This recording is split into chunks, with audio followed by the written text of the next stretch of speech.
Selamat datang di Nagita Dakuna Channel edisi kesehatan. Kali ini kita akan membahas tentang demam kelenjar. Demam kelenjar adalah penyakit akibat infeksi virus yang lebih sering menyerang remaja. Gejala demam kelenjar mirip dengan gejala flu, antara lain demam, sakit tenggorokan, dan menggigil. Demam kelenjar tidak berbahaya dan umumnya sembuh dengan sendirinya dalam beberapa minggu. Setelah sembuh, seseorang yang pernah terserang demam kelenjar akan kebal terhadap penyakit ini. Demam kelenjar dalam dunia medis dikenal sebagai mononukleosis. Penyakit ini juga disebut dengan kissing disease karena penularannya sering kali terjadi melalui ciuman. Penyebab demam kelenjar atau glandular fever. Demam kelenjar disebabkan oleh virus Epstein-Barr atau EBV. Seseorang dapat terinfeksi virus ini bila terpapar air liur penderita, misalnya melalui ciuman dan berbagi pemakaian gelas atau alat makan. Penularan juga bisa terjadi bila seseorang secara tidak sengaja menghirup percikan air liur penderita, misalnya ketika penderita bersin atau batuk. Selain di air liur, virus EBV juga terdapat di dalam darah dan sperma penderita demam kelenjar. Oleh karena itu, penyakit ini bisa menular melalui transfusi darah, donor organ tubuh, dan hubungan seksual. Virus Epstein-Barr memiliki masa inkubasi 4-7 minggu sebelum muncul gejala. Oleh sebab itu, seseorang mungkin tidak menyadari telah terserang demam kelenjar dan dapat menularkan virus ini ke orang lain.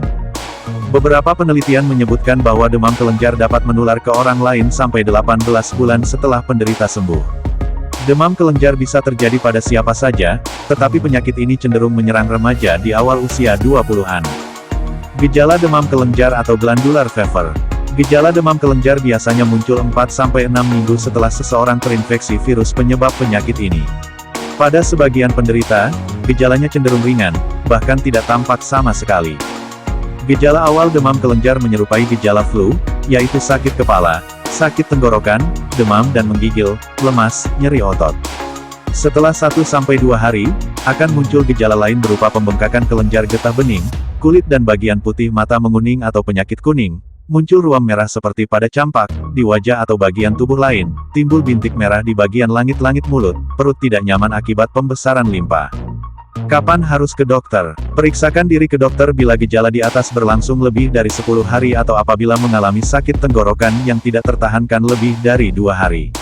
Pemeriksaan ke dokter juga perlu dilakukan bila mengalami gejala berikut meliputi sakit kepala terasa sangat hebat dan disertai rasa kaku di leher, pembengkakan kelenjar getah bening terjadi di banyak bagian tubuh, sakit perut terasa sangat parah.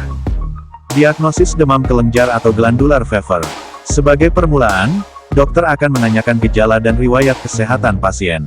Selanjutnya, pemeriksaan fisik akan dilakukan untuk melihat apakah terdapat kelainan, seperti pembengkakan kelenjar getah bening dan pembesaran limpa. Untuk menentukan apakah pasien menderita demam kelenjar, dokter akan melakukan tes darah. Melalui sampel darah pasien, keberadaan antibodi virus Epstein-Barr dapat terdeteksi. Tes darah juga digunakan untuk melihat apakah terdapat kelainan atau peningkatan kadar sel darah putih. Pengobatan demam kelenjar atau glandular fever. Demam kelenjar biasanya sembuh dengan sendirinya dalam beberapa minggu.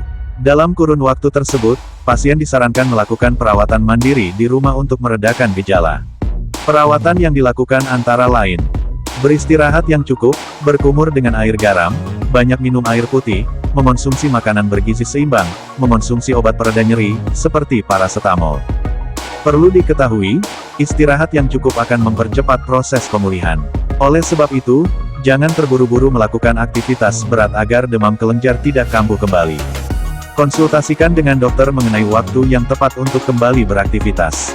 Biasanya, penderita butuh waktu sampai 3 bulan untuk sembuh total. Perlu diketahui, demam kelenjar dapat mengganggu fungsi hati. Oleh sebab itu, hindari konsumsi minuman beralkohol selama belum sembuh dari penyakit ini, karena alkohol akan makin mengganggu fungsi hati.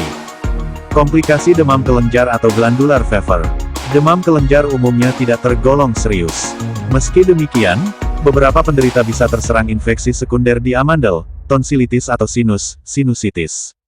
Pada kasus yang jarang terjadi, demam kelenjar juga dapat menyebabkan komplikasi berikut meliputi limpa membesar hingga robek, peradangan pada otot jantung atau miokarditis, hepatitis, penurunan jumlah sel darah sehingga menjadi kurang darah dan lebih mudah berdarah, penyumbatan saluran pernapasan akibat pembesaran amandel, gangguan sistem saraf, misalnya meningitis, ensefalitis, dan sindrom Guillain-Barré.